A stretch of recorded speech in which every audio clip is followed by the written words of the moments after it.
Good morning. Very recently, in fact yesterday, I had an email from my sister, my younger sister, my only sister. And she made some comments about how I present myself. And she was alluding to these, among other things. And I've had occasion to talk about what I do wear, and I just wear this for my video. And if I show you today, I've talked about it before, but if you look, this one, that's a dark purple amongst all white. And I put it on. That feels better. And this is the same purple as this, but with one white here. And I wear these when I present my sharings. No other time. I don't walk around with these another time. But I wear them because this reminds me of two things. Number one is that I've always felt as one amongst the many. But also at the same time, felt the unity. This oneness somehow didn't separate me from the group. I just felt that those watching me would say that I marched to the beat of a different drummer. And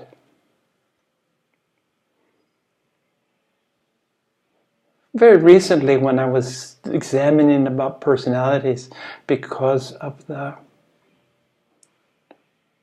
my experience that personality perseveres. You can release ego, but you can transcend your ego. You can release its hold on you. But you still retain a personality. Very interesting. And always been interested in psychology, kind of a hobby. And recently, I've found some interest in the Myers-Briggs type indicator, MBTI, and find myself to be a INFJ. Sorry, I'm not too familiar with the acronyms, and they just don't roll off my tongue, but I'll get there.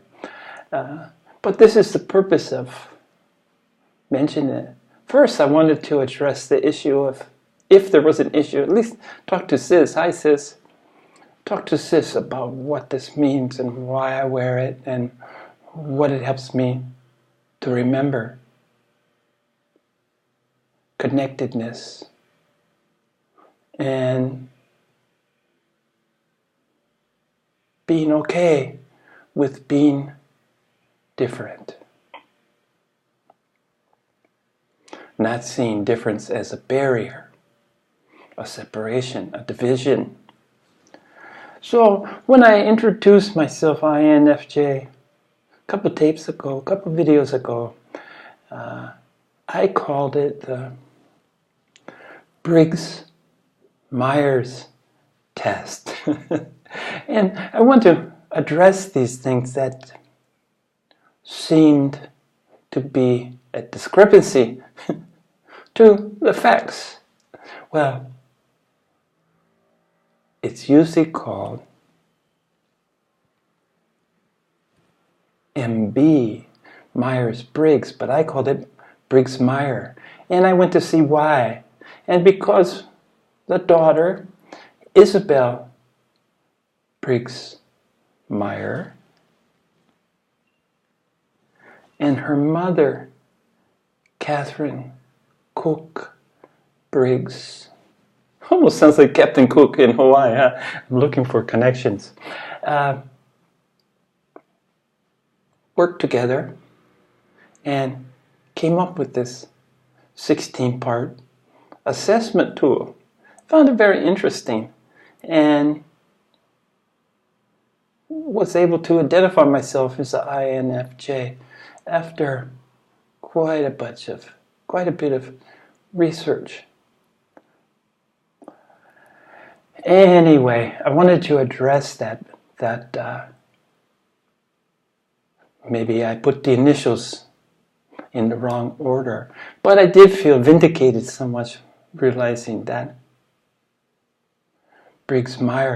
Isabel Briggs-Meyer was the daughter. And this continues. I will continue to research and explore. But basically I wanted to address. So I'm addressing things in the beginning of this video. And something else I wanted to address. Another misinformation that I wanted to address, deal with. I've talked about before that my filing system, my little librarian, and his efforts to keep information. And sometimes this information is kind of clumped together with times in my life because I went through phases of doing something, doing it to death, really getting into the details and spending quite a bit of time. And at one period of time, probably, I would say 16 to 21, 22, high school and university years, I read a lot. And I read things that the canons, things that were expected that a learned man would know. And I laughed because I talked about Shangri-La. Well, Shangri-La was a mythical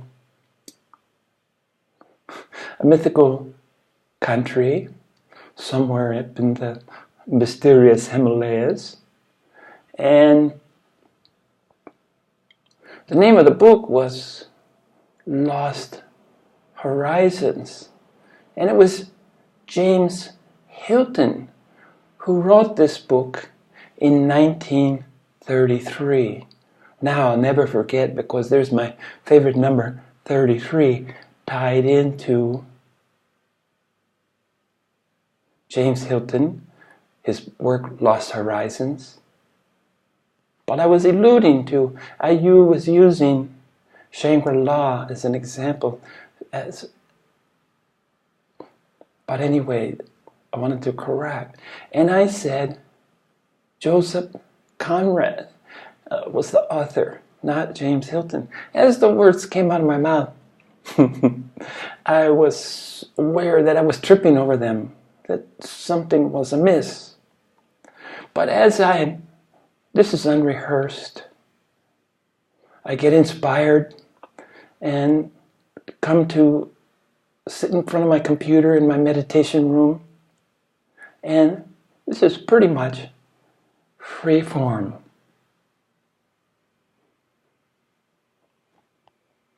I don't work from a script, so errors crop up. But Joseph Conrad wrote another book that I read at the same period of time, Heart of Darkness, about a voyage up the Congo River. It's kind of a short story. And the Heart of Darkness, it just sounds... How could I get Shangri-La and the Heart of Darkness? Two, the Heart of Light, the Heart of Darkness. And it made me laugh because I was already at that early stage looking at polarities and classifying them somehow together. And when I looked further, Heart of Darkness Conrad wrote it in 1899. And there's my 33. 3 times 33. A sacred number to me. And 3. Just string some 3s together. And deeply resonates with me.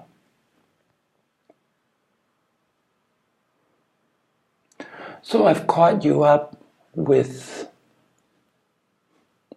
my revision, my re-looking, because I do watch and listen to these carefully and don't want to let any glaring mistakes pervade, which is a long-winded way of bringing you to today's topic, today's ramblings. I hope not. As in everything that I do, there's an organic wholeness. There's a beginning, middle, and end. Because I think in organized fashion, even though I love to digress and go off on tangents. But I wanted to talk today about suspension of disbelief and how this has such a critical part, at least for me, in my spiritual inquiries, my spiritual search. And I want to attribute this to where it belongs. Dr. Floyd Madsen, University of Hawaii professor in the American Studies Department. When I was fortunate enough to find him as a teacher, it became obvious that I couldn't find a better mentor. And he taught a class about American films historically, and he would show clips of different movies. We didn't watch the whole movies, but he would show clips.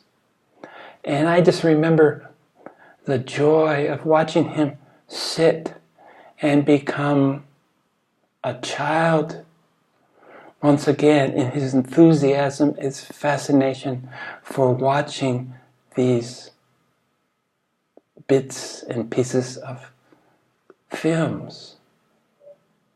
He'd always have a theme, and he'd put together these different sections of movies, all the way back to before they had sound. And he was transformed when we were watching these together in class. And that's when I thought, what an elegant expression of disbelief. He could eliminate. He would eliminate, suspend the logical part of him. And that year, he was getting near the end of his career, and he was probably approaching 80s at that time. But the year previous, he had written 20 books. So this guy was no slouch academically. In fact, he told me that that was his most productive year as far as the written word. So not only was he a mentor, he helped me understand that some of us are late bloomers.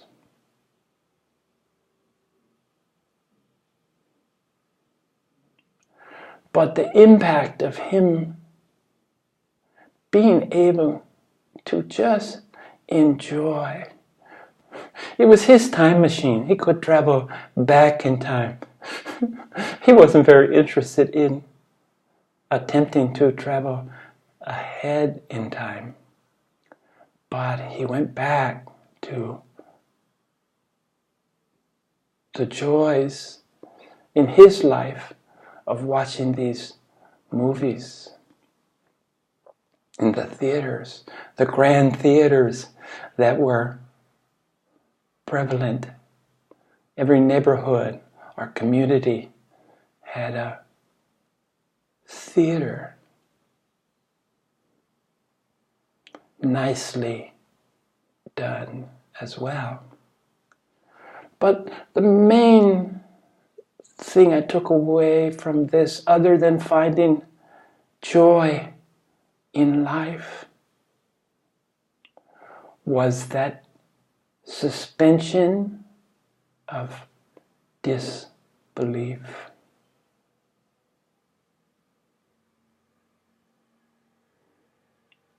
Was necessary to enjoy a movie. I don't know if you've ever had someone nearby that criticized the movie. Oh, that's not possible. That couldn't be done. They couldn't suspend their disbelief.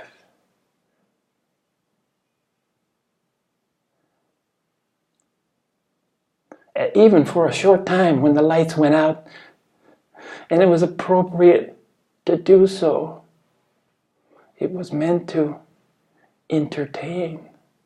And if it was able to teach at the same time, to illustrate at the same time, more the better. And suspension of misbeliefs, suspension of beliefs. Here we go again.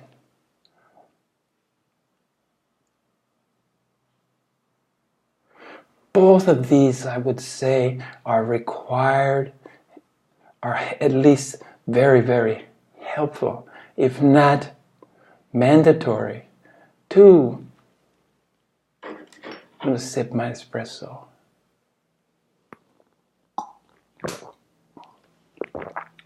Both of these are necessary, at least in my process. The process of others that I've studied is that you both have to suspend your disbeliefs. In other words, things that you look at and say, that can't be real. That's not the way it's really done. And this is called doubt.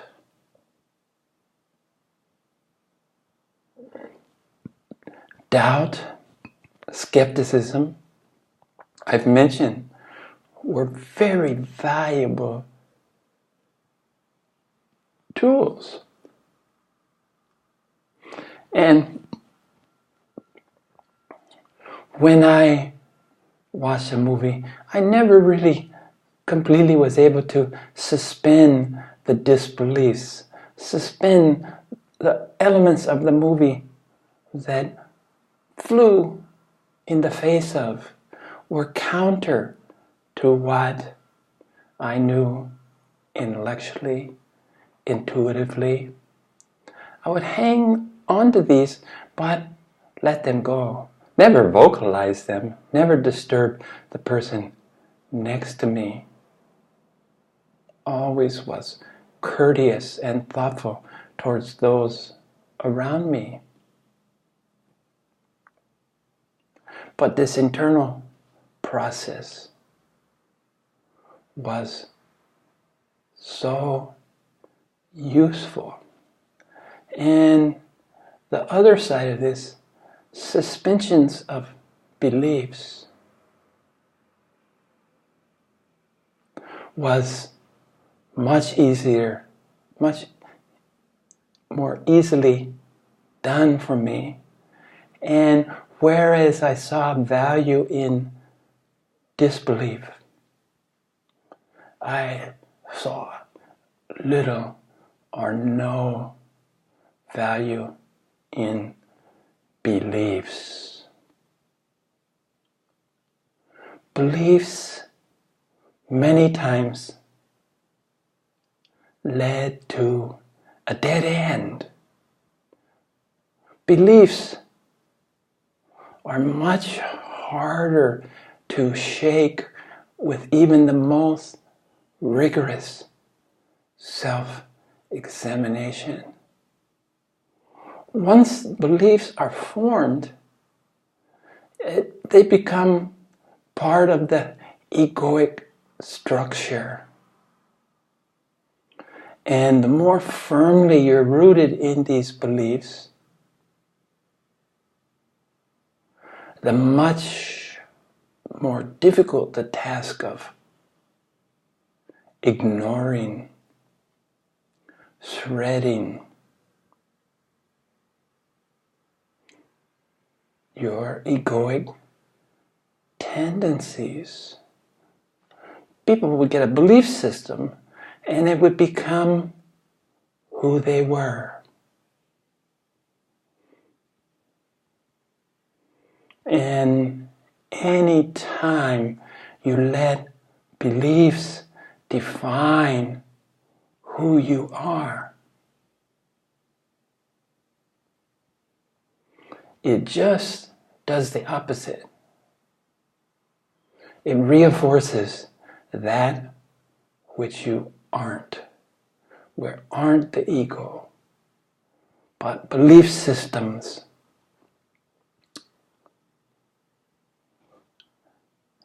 hold this view.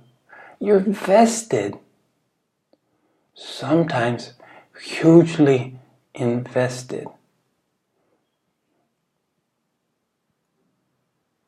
This leads to the big metaphysical questions, as I always have entertained. Who am I? Who are you? When you start identifying, this is beliefs. I'm a Christian. I'm a professor. I'm a Republican or a Democrat. I'm a capitalist. I'm a socialist. Anything that's founded on beliefs so quickly becomes the be-all and end-all for you. Now you are that. And the truth is that we are none of those. We are all part of the universal expression of the divine, of light and love. These labels, self-inflicted labels for the most part, are worse than a prison cell, in that you become incapacitated to accept change. And it's almost impossible for you to entertain another concept or definition or expression of who you are. You're so locked into who you think you are.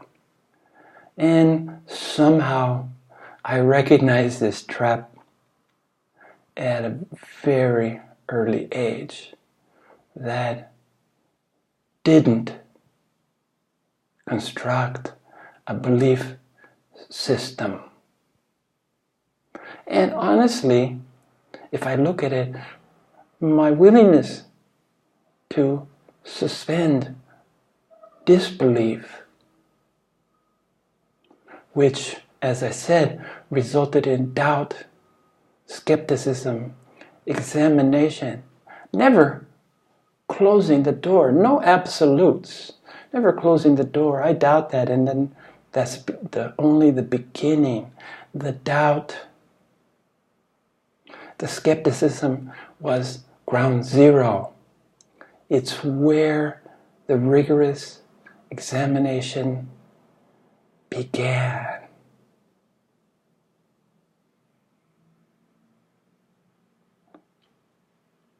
Whereas the belief system, it's much more difficult in my experience and watching the world around me. It's much more difficult to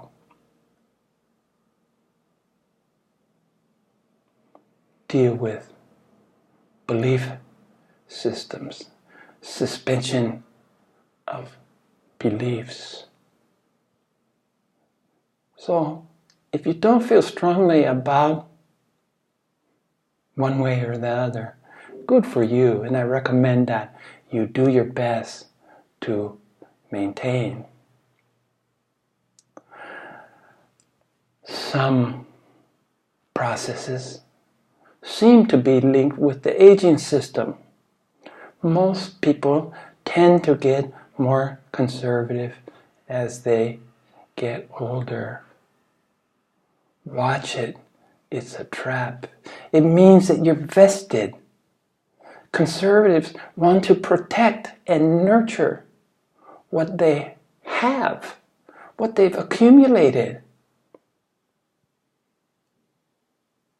However, they accumulated it through hard work, through taking advantage of others. It doesn't matter. What matters is it's something that you have and you don't want to lose it. Conservatism is wrapped tightly with unwillingness to change. This is how it was for me, and we get locked into these traps. And for me, this is maybe where I'm the white among the purple, or the purple among the white. I've tended to get the opposite of conservative. And I don't think the opposite of conservative is really liberals. Liberals are in the middle. I think the opposite of conservative is radical. And the radical thoughts that I support and I propose are the radical concept of unity, that we're all the same. We're all brothers and sisters. Can't get much more radical than that when you pause to think on it. So, kudos, thanks to Dr. Metzen for his suspension of disbelief.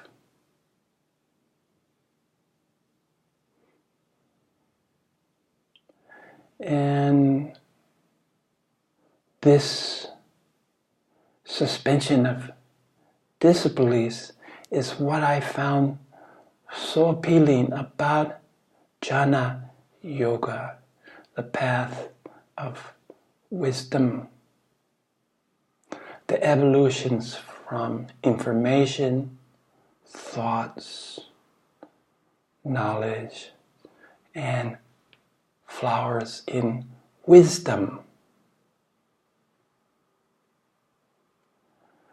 To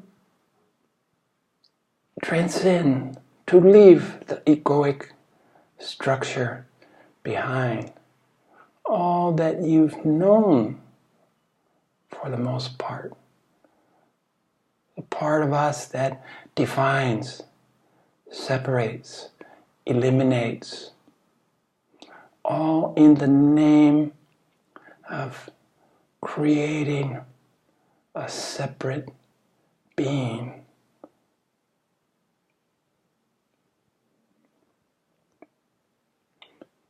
An apparent separate being, I must add.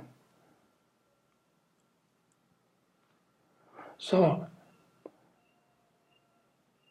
if you are already suspending your disbelief, in other words, you'll entertain things that you might consider impossible.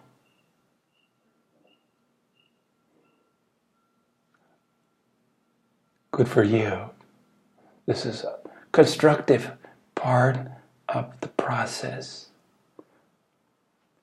If you have developed a strong belief system and see it to for identification,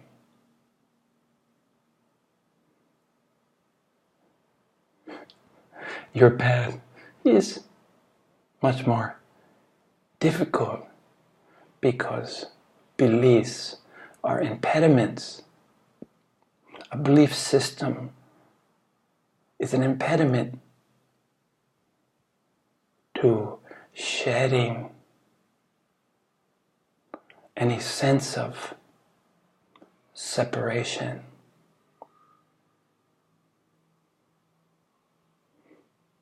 It enhances division. But again, remember, in the spirit of a continuum, disbelief and belief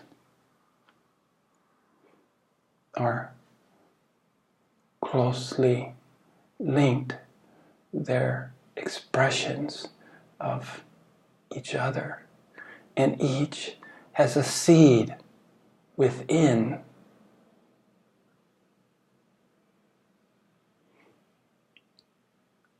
It is a non-dual